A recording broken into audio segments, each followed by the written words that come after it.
You see, when you want to do business with God in this kingdom, the state of your heart is more important than any spiritual activity you are involved with, whether it's prayer, whether it's fasting, whether it's giving like we charge people to now, whether it's Bible study, church attendance, service in the house of God. Everything literally depends on the state of your heart. If for any reason your heart is corrupt, meaning your motives are corrupt or your desires are driven by lust, once your desires are not tied to kingdom come, the revelation and the glorification of Jesus, something immediately goes wrong. So sometimes the activity can be right, but you will still not get answers because your heart, there is an inherent corruption within your heart. I've seen people who do everything right, honestly, like you have been taught in this house. When you are to grade them from the correctness of their spiritual activities, you will mark them well. But for some strange reason, they never get to command results. And the reason is that somewhere in their hearts, God has vetted them and he's seen that although they have practiced the processes that lead to that results right, some part of their heart will not give God glory when all things become good for them. And so what God will do for such a life is he will suspend the manifestation of that result and use your spiritual activity as a tool to work upon your heart. Are we together? So you can be praying and fasting, say for a breakthrough, for a healing, for a deliverance, and you'll find out that God will convert that energy.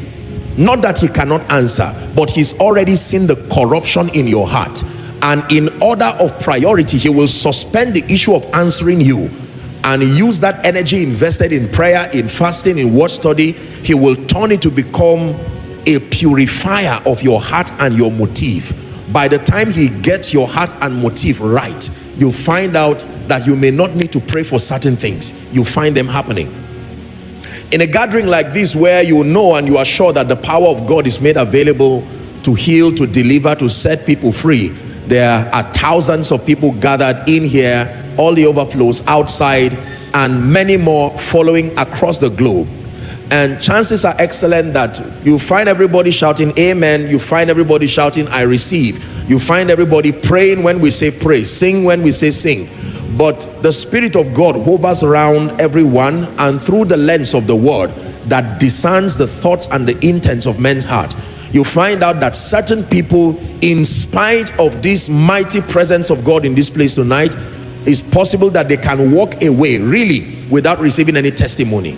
And sometimes you wonder why. I mean, why would God come, attend to some person, and then leave another person? There are a number of reasons, but primarily the heart condition. I'm saying this because I'm trusting that God will help us receive maximally tonight.